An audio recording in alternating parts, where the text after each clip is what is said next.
Hello and welcome to the launch broadcast for They Go Up So Fast, Rocket Lab's 19th Electron mission. It is Tuesday, March 23rd here in Auckland, New Zealand, where we're joining you from Rocket Lab's Mission Control Centre. We're in the final minutes of the countdown to liftoff from Launch Complex 1, currently scheduled for 11:30 New Zealand time. My name is Muriel Baker and I'm the Senior Communications Advisor here at Rocket Lab. And I'm Scott Moeller. I'm the Propulsion Engineering Manager in the Propulsion Development Department for the Electron's 3D printed Rutherford engines, and I am thrilled to be joining you for another Electron launch. Today's mission is a special one, as it will tip us past 100 satellites deployed for our incredible customers. With 6 satellites on board, plus our very own Photon spacecraft, today's deployment sequence will take place in 2 parts. First, Electron's Photon spacecraft will act as a kick stage to deploy 5 satellites to a 550-kilometer circular orbit. Then, we'll use Photon's Curie engine to lower the spacecraft's orbit to 450 kilometers for the final customer deployment. From there, Photon will remain on orbit to build flight heritage ahead of an exciting mission to the moon for NASA this year. But more on that later. We're proud to be welcoming some repeat customers onto Electron again for this mission, and we're also excited to work with some new ones. One of the repeat small-sat operators and the first payload manifested for this launch is Earth observation company BlackSky. Their Gen 2 spacecraft will become part of a constellation to deliver real-time global monitoring from space for public and private organisations. We've also got 3 Australian small satellite operators on board Electron today. The first is from Fleet Space in South Australia, who first flew on Electron in 2018 on our It's Business Time mission. Fleet Space are building out an Internet of Things constellation in low Earth orbit, which their Centauri 3 6U nanosat on this mission will soon join.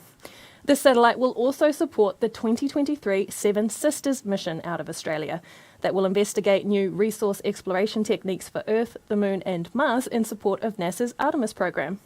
The next Australian spacecraft is the Myriota 7 satellite, another Internet of Things smallsat. Myriota's mission is to provide access to data from anywhere on Earth for those working in the utilities, transport, and logistics space. The third Australian satellite is the M2 satellite built by the University of New South Wales Canberra Space. Working with the Royal Australian Air Force for this mission, M2 will bring together technologies that cover Earth and marine observation, quantum computing, artificial intelligence, and communications. Other satellites on this mission include the very hatchling 1U CubeSat from CareWeather, a company focused on saving lives through better forecasting of Earth's extreme weather. And last but not least, we have an experimental CubeSat from the U.S. Army's Space and Missile Defense Command, or SMDC, flying on Electron today. Now there's also one more payload on this mission that we're very excited to tell you about. We have a Rocket Lab Photon spacecraft on board. This will be the second of our in-house built customizable satellites launched on Electron, and we've named this one Pathstone. Like Photon First Light before it, Pathstone will first perform its usual kick stage responsibilities of deploying our customer satellites, before making the switch to Photon mode and carrying on with its own mission in low Earth orbit. Here to tell us more about the Photon on this mission is Jane McNichol in our Rocket Lab Long Beach headquarters. It's great to see you, Jane.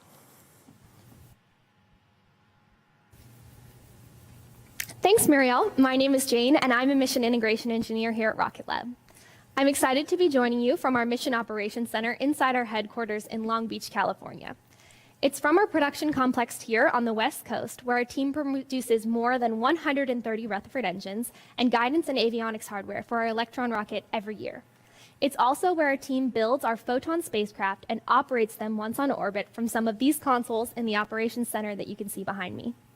Photon is pretty unique in that we can first use it as a kick stage from which to deploy our customer satellites. Then we can switch it into spacecraft mode to stay on orbit and complete secondary missions. Essentially, it performs 2 functions. First, as part of the launch vehicle, then second, on its own as a standalone spacecraft. After Photon has deployed all customer payloads on today's mission, it will remain on orbit to build flight heritage for hardware and subsystems ahead of our mission to the moon for NASA later this year. The Photon Pathstone launching today has several updated subsystems from Photon First Light, launched in August 2020. The primary technical and risk reductions and goals for Photon Pathstone will be to advance test the flight computer, test GNC algorithms and flight software updates, conduct radio and Doppler ranging testing, and also validate our own in-house built solar panels.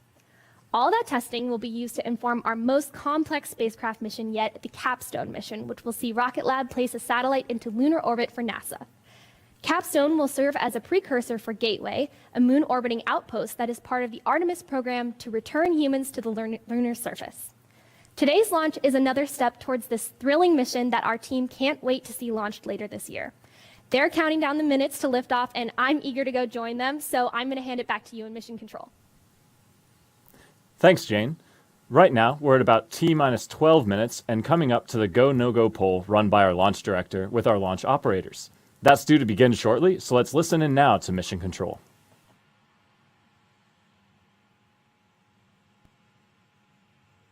Come ups, come chicks.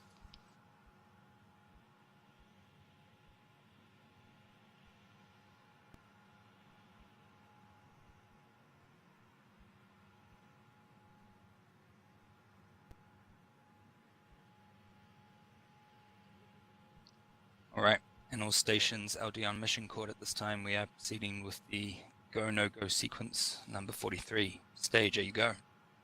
Stages go. Avionics. Avionics is go. Avionics up. Avionics up is go. GNC. GNC is go. Beacon.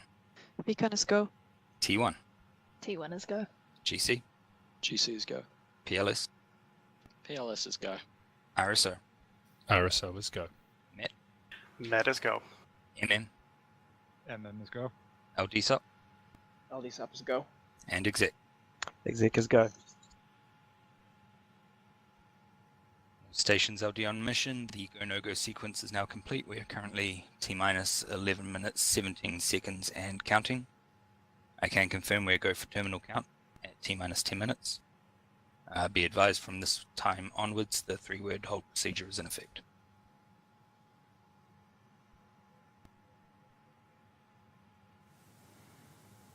There we go. That was the green light we needed to launch, and we are go as we approach T-minus 10 minutes and 54 seconds until liftoff. Now, when it comes to missions beyond Earth's orbit, there's still a lot to learn about how humanity will further explore our solar system. But there's one particular orbit near our moon that will be a great place to start. As Jane mentioned, Electron and Photon will launch to the moon for NASA later this year in support of the Artemis program. Photon will complete a series of orbit raises using its Hypercurie engine before deploying NASA's Capstone CubeSat toward its intended near rectilinear halo orbit, or NRHO, around the moon. There's a bit more about this exciting mission launching later this year.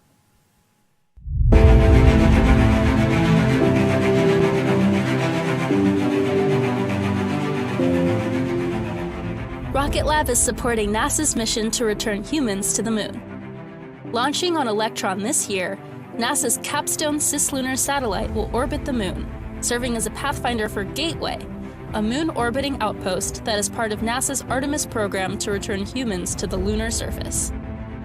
Capstone's mission is to refine our knowledge of the dynamics of a unique halo-shaped orbit, paving the way for people to follow. The Near Rectilinear Halo Orbit, or NRHO, has an unobstructed view of Earth at all times, and also enables communications coverage of the lunar South Pole, the destination of NASA Artemis astronauts. Most Rocket Lab missions to date have deployed spacecraft to an orbit around 500 kilometers above Earth. But this mission will see us go a little bit further than usual, some 384,000 kilometers further. To get there, Electron will launch Capstone to an initial low Earth orbit. From there, Rocket Lab's Photon spacecraft takes over, providing in-space propulsion to conduct a series of orbit-raising maneuvers. This builds up enough velocity to perform a translunar injection, allowing Capstone to break free of Earth's gravity and set a course for the moon. After deploying Capstone, Photon will continue on its own trajectory to conduct a lunar flyby, while Capstone will use its own propulsion system to enter a cislunar orbit. Traditionally, smallsats have had to wait years for a rideshare opportunity on a large rocket in order to reach lunar and deep space destinations.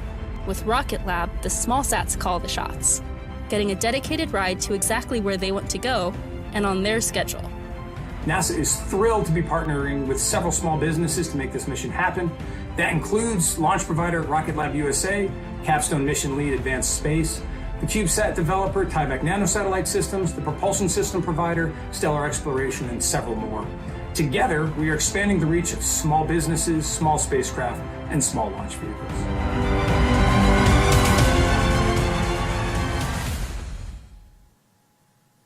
We can't wait to fly Capstone later this year, but for now we're just about 7 minutes away from our next launch, so let's check out the views of Electron on the pad down at LC1. Understood, thank you.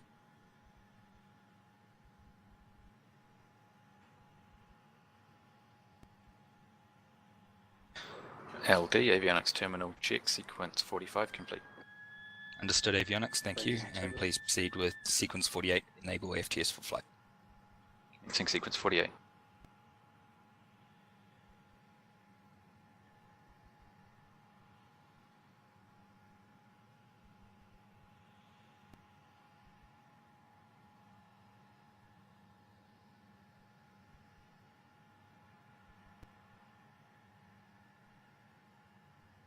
AFTS is green and enabled for flight.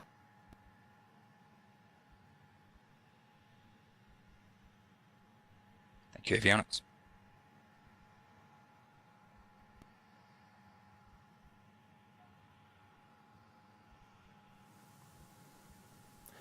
Earlier this month, we made a pretty big announcement. How big? 40 meters big, to be precise.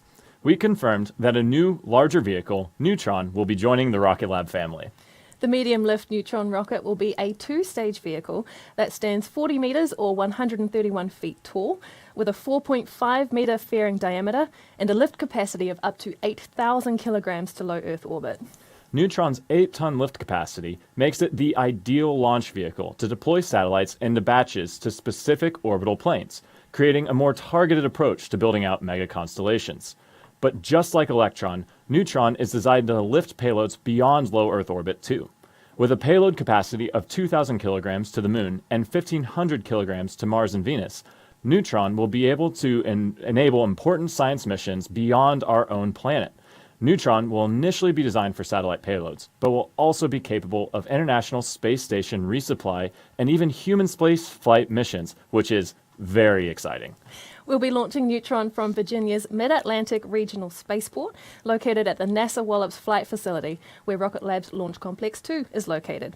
Using this existing launch pad and integration infrastructure at Mars, that means we can accelerate the timeline to first launch, which, in true Rocket Lab style, is sooner rather than later, expected in 2024. And I think it's safe to say Peter won't be making any promises on eating a hat anymore, because that did not look tasty.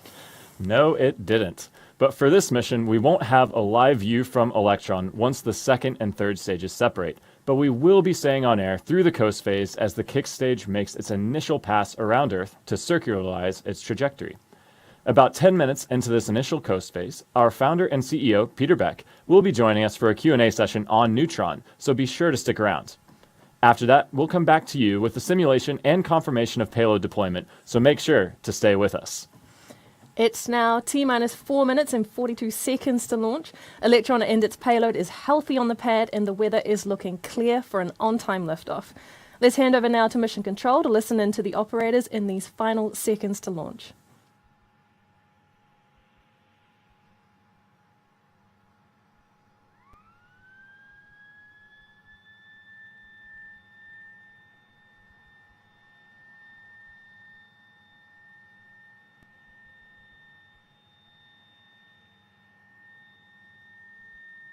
ECS is disabled, pad auto sequence is armed, pad is ready for launch. Copy GC, thank you.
stations, this is LD on mission.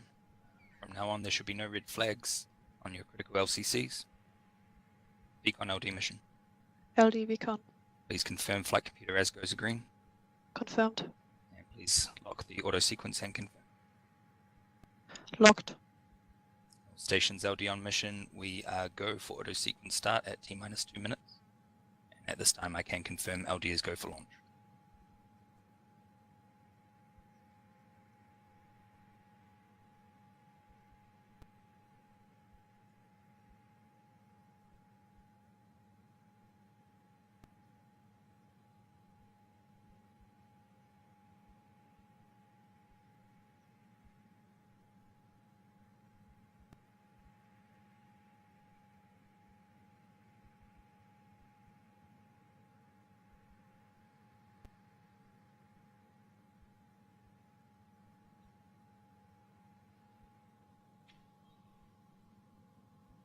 ADBs are on internal power. All stage power is disabled. The vehicle is on internal power.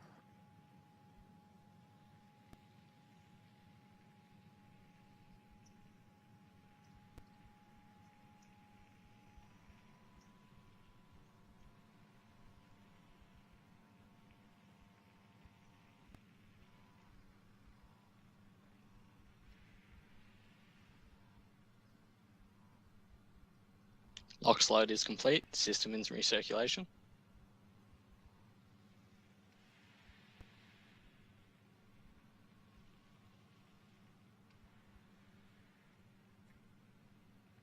Stage 1 anti-geysering is disabled.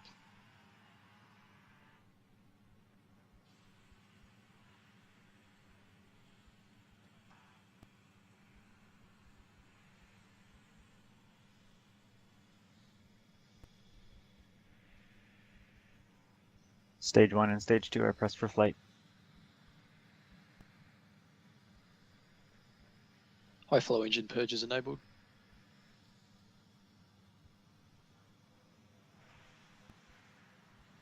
Water deluge is activated.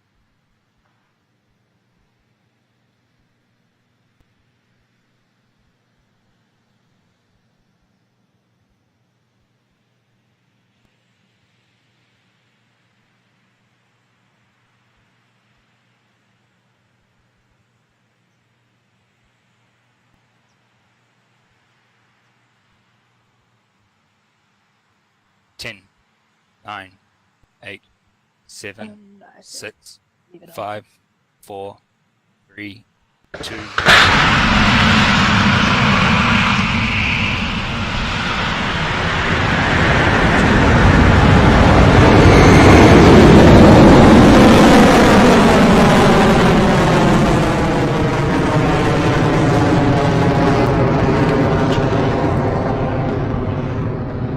Stage 1 propulsion is nominal.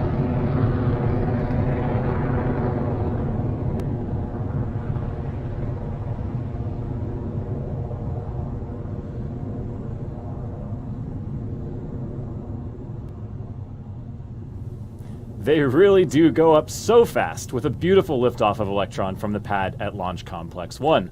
We're now T plus 40 seconds into the mission and approaching max Q, or maximum aerodynamic pressure, at the 1 minute 9 mark. Max Q is the moment during launch when Electron experiences the highest amount of mechanical stress from the dynamic pressure, which is a function of its velocity and altitude. We'll be coming up on max Q in just a few seconds.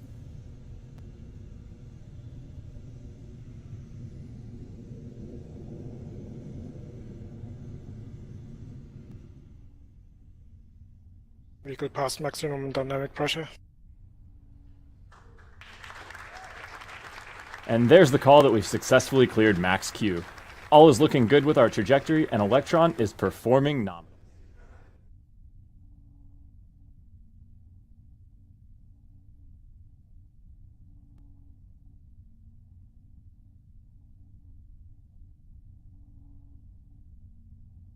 Stage 1 guidance is nominal.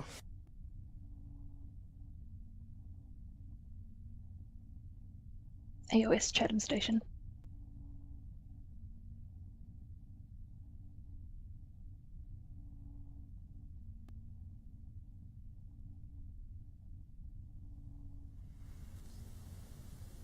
We're quickly approaching the next set of milestones in this mission.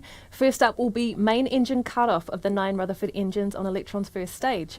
This is when the engines throttle down before the vehicle separates into sections, or what we call stages. Following that, the sole vacuum-optimized Rutherford engine on that second stage will fire up to continue the journey to low Earth orbit. We're a few seconds away from those events, and those calls will come in quick succession, so we're going to cross back to mission control now. Stage separation successful.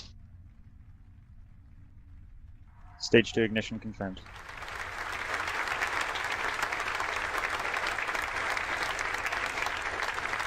And you've seen it on your screen there. We have had a successful MECO, first and second stage separation and ignition of the Rutherford engine on Electron's second stage. Coming up in a few seconds, Electron's fairing will separate. The fairing is the casing at the top of the rocket that protects the satellites as they travel through Earth's atmosphere. Fairing jettison succeeded. And, High voltage battery discharge. and there they go. The fairing has cleanly separated and Stage 2 fallen away propulsion from is nominal. Electron, which is continuing on a nominal trajectory. Stage 2 guidance is nominal.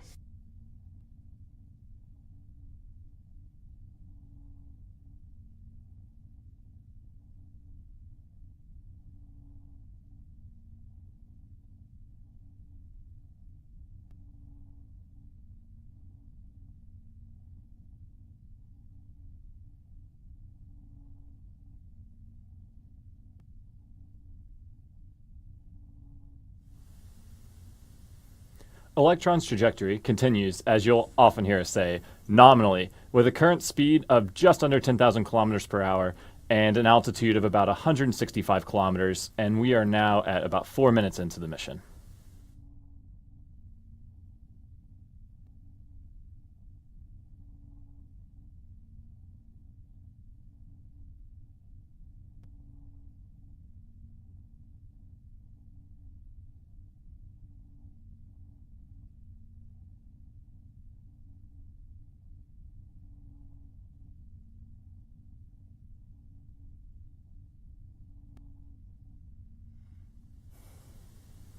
Some absolutely stunning views of Earth from Electron's Stage 2 camera. The journey toward low Earth orbit is going smoothly so far, and we're about a minute away from battery hot swap.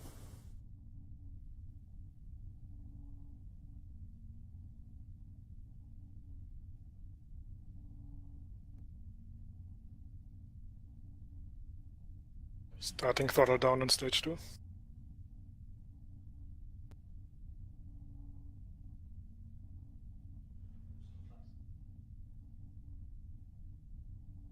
Stage 2 propulsion remains nominal. High voltage battery discharge nominal. Approaching hot swap. As we mentioned before, in the next few moments we'll be coming up to the battery hot swap, a maneuver that's very specific to the Electron rocket as the only launch vehicle flying with battery-powered electric pumps feeding our engines. When the first set of batteries are depleted during launch, we switch to a fresh one to power the engine for the rest of the mission. Sometimes you can see those battery packs fall away after the event, so let's keep an eye on the live feed from Electron and listen into mission control for the call.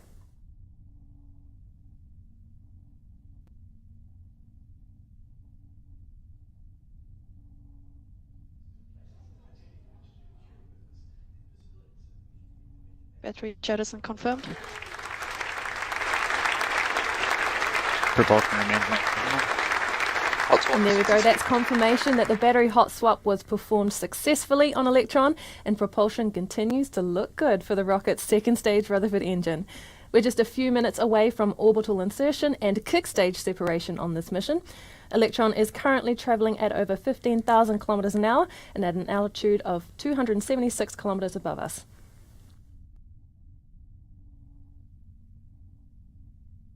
Current altitude is 280 kilometers, speed 4.9 kilometers per second.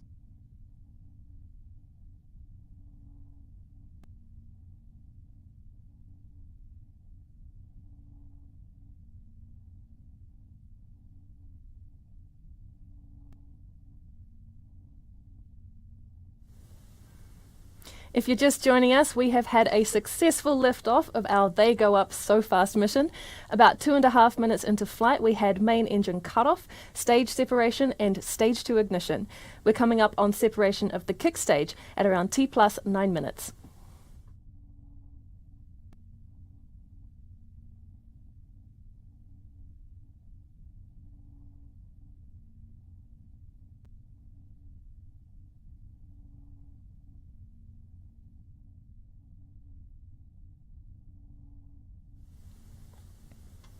The view on your screen is Electron's second stage Rutherford engine.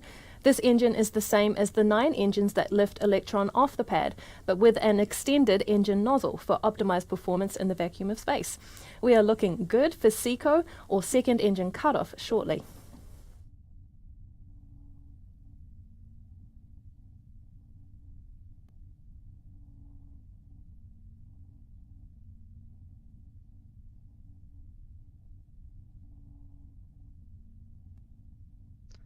And we entered stage 2 burnout detect mode.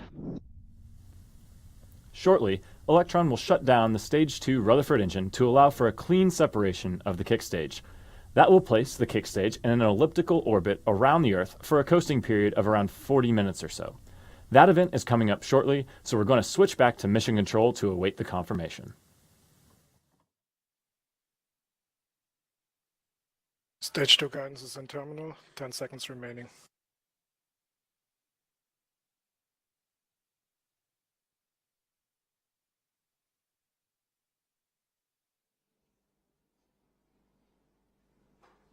SECO confirmed. And stage 2 separation confirmed. And now transfer over to Fleet.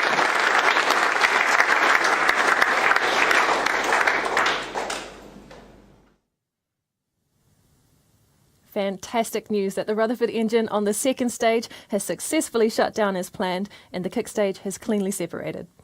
The kick stage is now going into its coasting phase for about 40 minutes or so while we wait for the circularization burn from our innovative Curie engine. In the meantime, we're going to take a small break, and you can join us back here in about 10 minutes as we're joined by Rocket Lab founder and CEO Peter Beck to answer some questions about our Neutron program. We'll be right back.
Hello again, welcome back, and thank you for joining us for this 19th Electron mission.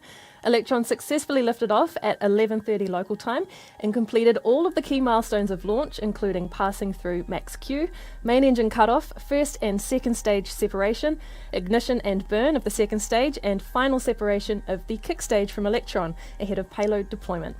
Right now we're in a coasting phase, heading to the optimal position above Earth to deploy the 6 satellites on this mission, expected to occur in about 40 minutes or so. But while we wait, I am joined here in the studio by Rocket Lab founder and CEO Peter Beck to talk about our new rocket joining our launch vehicle family, Neutron. Peter, thanks for taking the time out of Mission Control to talk to me. My pleasure, Mira. Now, for those of you who might not be familiar with Neutron, Peter, why don't you tell us about the new rocket and why right now is the good time to build it? Yeah, I mean, we spend quite a lot of time with Electron launching our customers, and Electron's been a fantastic vehicle to really pathfind a lot of constellations for our customers. So the conversation sort of went like, look, Pete, thanks very much for getting our first one in orbit, but actually now we've got a whole bunch of them we need to get there. Mm-hmm. So it became really, really obvious that there's a really, massive need in the marketplace for, for a vehicle specifically built for launching, mega constellations and constellations. Mm-hmm. So you've talked about Neutron as a constellation builder, but what makes it ideal for that?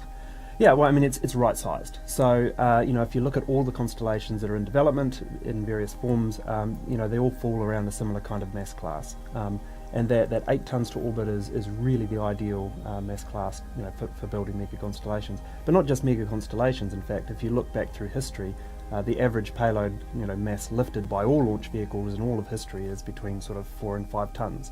So we think this is the right time to bring a vehicle that's right sized to the market. Cool.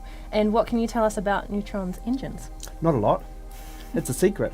No, I mean there's areas that we're innovating and there's areas that we're not innovating. The engines always deserve their own name, so they certainly deserve their own limelight as well. So we'll make a little bit more announcement about engines in the appropriate time. It'll be fun brainstorming some new names for those engines, I'm sure. Oh, it's already named. Have you? So tell me why you've selected Wallops as the launch site for Neutron. Yeah, so Wallops is actually it's a fantastic mid-inclination site, and mid-inclination is really, really important for the majority of launch. We're able to leverage Pad 0A and the wonderful team there at Virginia and Wallops Island. Obviously we have the home of Electron there, so it made perfect sense to also put Neutron there as well. And one of the interesting things that if you start to look at launch vehicle design, you find a lot of launch vehicles kind of asymptote around that 3.9 meter diameter, and that 3.9 meter diameter is really a function of the lowest bridge between California and Florida. So we didn't want to use that as a design constraint for Neutron. So makes sense. Yeah, so we were looking for a launch site that we could also manufacture near as well. Cool. And what is the biggest hurdle for you at the moment for Neutron's development? Well, the biggest hurdle is for Rocket Lab is always talent. So I don't want to turn this into a shameless talent plug, but I mean, in all honesty, that has always been our throttle, is how quickly we can onboard people. The bar is high, and we're unashamedable that the bar is incredibly high at the company. But that always is our throttle in developing any of Rocket Lab's programs. There's a few hundred jobs expected to be created for this one, isn't there? Yeah, absolutely. Yeah. Both in Virginia and New Zealand, and in fact, in every one of our locations, I think that is our throttle. Sure. And how is the hat? Do you expect to be eating any more anytime soon? Well, that's why I made sure that we talked about human spaceflight and all of the things that we could possibly do in the future in one hit, because that hat was just not tasty. And as you know, Muriel, it took 2 takes, so there was actually 2 hats consumed in the making of that video. So, not looking for that again. Also, Neutron's capabilities, it's going to be reusable, isn't it? Yeah, so that's probably the biggest fundamental difference between Electron and Neutron. So, Electron was all about how do we make the most manufacturable rocket. Neutron is how do we make the most reusable rocket. There's a bunch of things about, especially the first stage, that as we announce a little bit more about the program, people will be, I think, quite surprised with some of the innovation that's in that first stage. Because it really is, it really is about how do we make the most reusable, not serviceable, the most reusable launch vehicle in the world. And speaking of recovery, can you tell us anything more about when we'll next see another Electron under a parachute? Yeah, not too many missions away actually. So I was down sitting inside the stage there earlier in the week, and it's looking super good. So parachute was about to be packed into the stage, and all of the little thrusters and everything were on it. So it's all looking very good.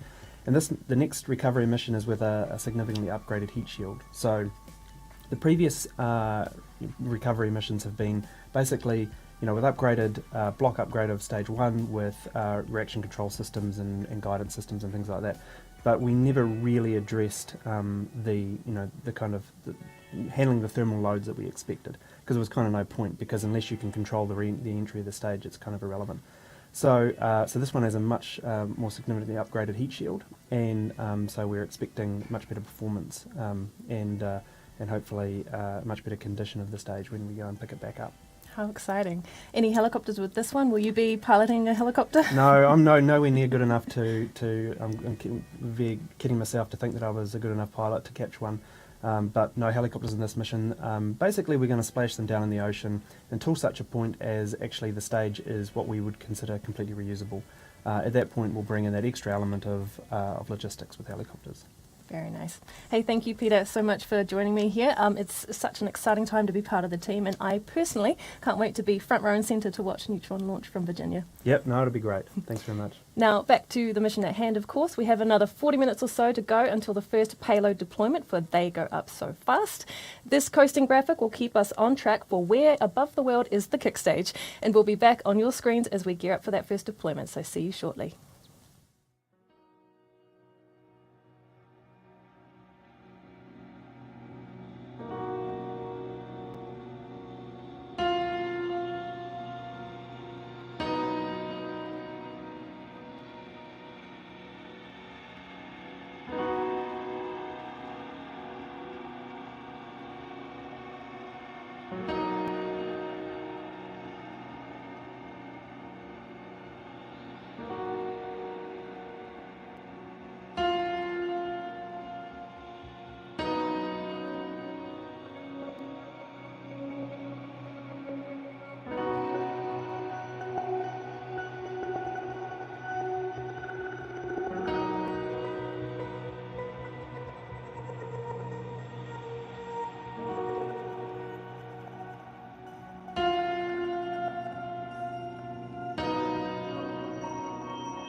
Hey, and welcome back. Thank you for joining us for the 19th Electron mission.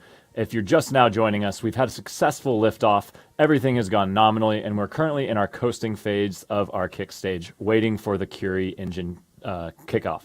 So that'll be approaching at about T plus 59 minutes, and we'll be burning for about a minute. And then we'll just be waiting for mission control to hear those calls and get a successful relight here momentarily. So stick with us, and we'll be checking back in shortly.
Hello and welcome back to Rocket Lab's mission. They go up so fast.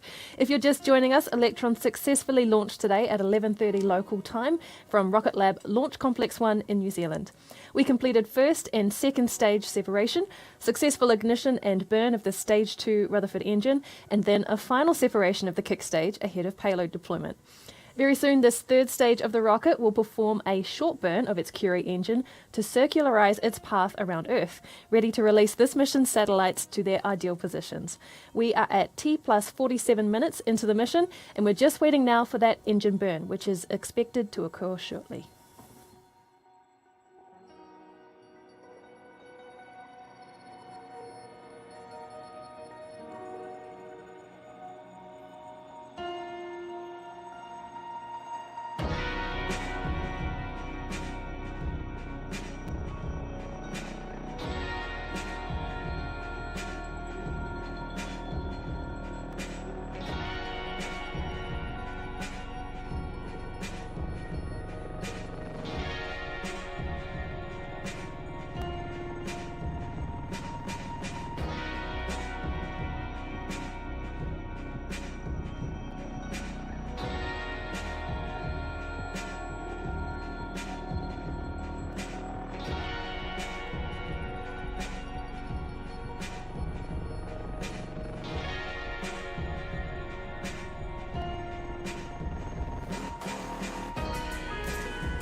returning mission confirmed.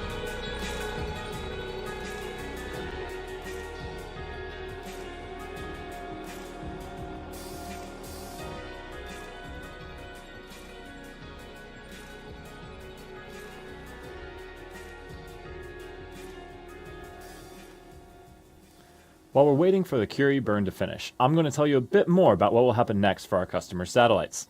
With 4 of the satellites on this mission set to join their respective small-sat constellations, pinpoint payload deployment is absolutely critical. The ability of the kick stage and Photon's Curie engine to perform multiple relights means we can be very specific about where all of these satellites are deployed, even though they're all flying on the same vehicle. First, Photon, operating as a kick stage at the start of the mission, will deliver the majority of the satellites to a 550-kilometer circular orbit. That deployment will occur over a period of around 5 minutes or so.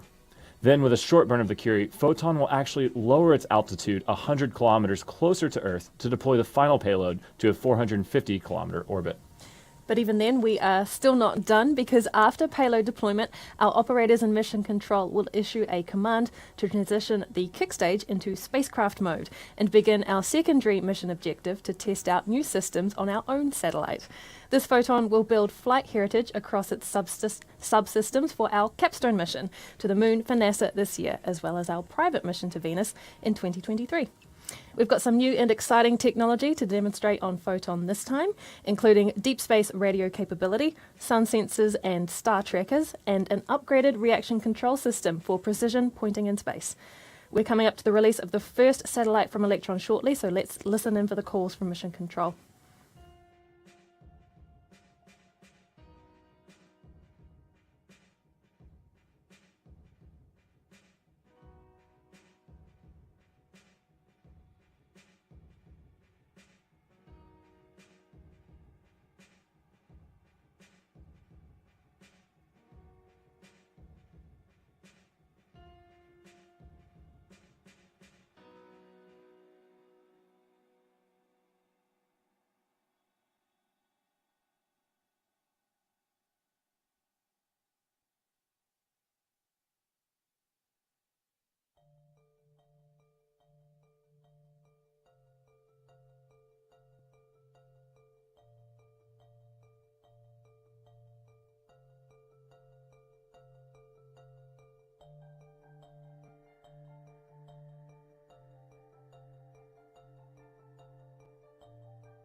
So we've had confirmation that the first satellite has been deployed from Electron, the M2 smallsat from the University of New South Wales, Canberra Space in Australia.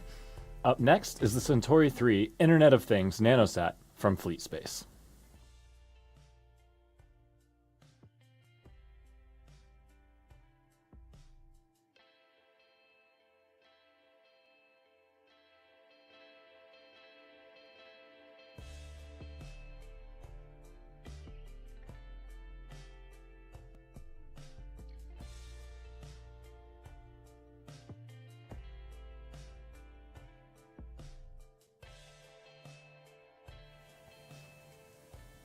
And there we go. We have confirmation of another successful deployment, this time for Fleet Space. 2 down, 3 to go at this orbit.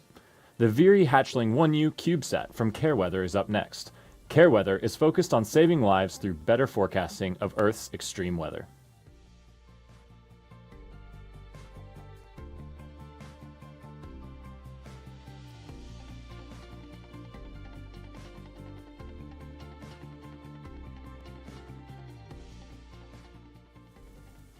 Now what you're seeing on your screen is a simulation of payload deployment. We will confirm all payload deployments on our social media channels shortly.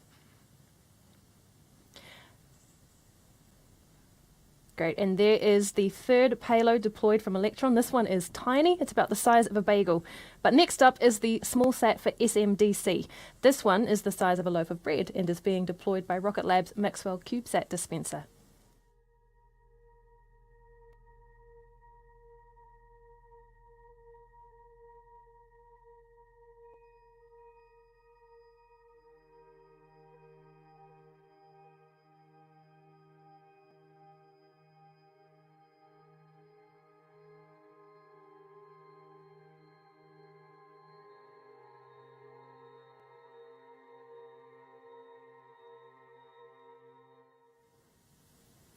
And as you can see in the simulation, the payload from the US Army's SMDC has been deployed to its 550-kilometer low Earth orbit. The final payload at this orbit is up next, and it's the Myriota 7 satellite.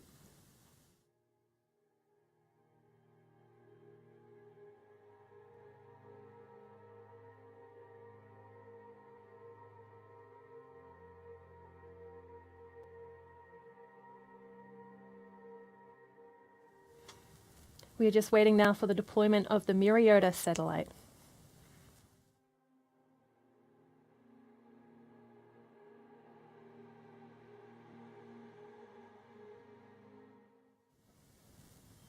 And there it goes, that's the 5th satellite on this mission deployed. The Myriota has been deployed to its orbit as planned.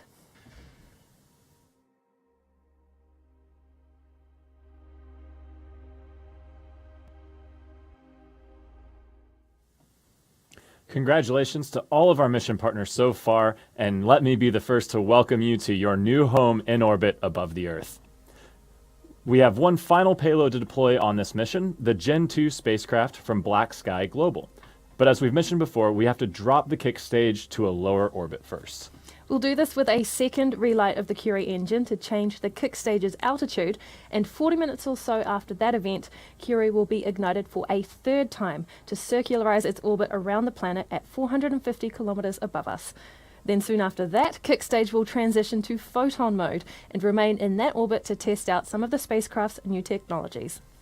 We won't be live for confirmation of payload deployment, but it should look something like this. Keep an eye out on our social media channels for verification of final payload deployment and the transition to Photon later today.